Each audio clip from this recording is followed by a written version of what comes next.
Hi, this is Jorge Usabiaga, and I'm going to continue with the videos on destructible meshes. In the last one, we created an actor that has a trigger box. When we overlap with this trigger box, the destructible mesh explodes, right? So we have now two ways of causing the explosion. First one by impacting with the ground, and the second one because of the trigger box.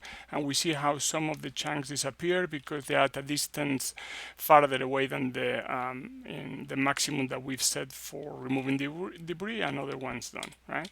This actor is very convenient because now we can place more of these destructible meshes triggered by like that into our level very easily. Okay, so we have another one here, and they all explode.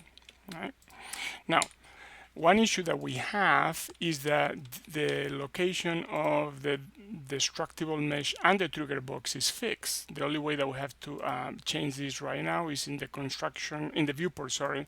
We change this, right, and compile, and this changes it in the on all the instances that are in the editor. But we want to have something a little bit more flexible. So what we're going to do instead is go into the construction script, and here we're going to get a reference to our destructible mesh, and we're going to set its relative location with respect to the root component. Here it goes. Okay. Initially set to 0, 0, 0. So we go and look at the viewport again, what we see, sorry, we need to compile it, but if we go into the viewport, now we see that this is 0, 0. So what we're going to do is promote the location that we pass to the set relative location function, promote it to a variable. We're going to call this variable dm relative location, and we're going to make it editable, so it's visible in the editor, and we can configure it from there. Okay. So we place this here.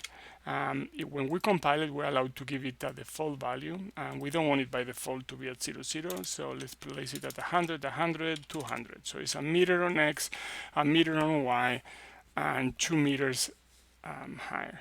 Okay, compile, and if we look now in the editor, we see that it's located there, right? But now we have this variable here that we can use to customize each one of the instances that we have of this landmine blueprint. So we bring another one here, right? One is rotated, the other one is not, so let's delete this one and then place another one. You see how there is some Z fighting there with the plane, so let's bring it up this a little bit.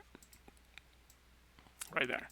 Okay, so now we could change the position of the destructible mesh respect to the trigger box independently for each one of the instances just by going here and changing this, for example, to 200. That change, we could make this 300, right? And now this is independent for each one of the two. All right, so we have him here. That one explodes. That one explodes as well. Okay, so that's it for this series on tutorials on destructible meshes. Thank you.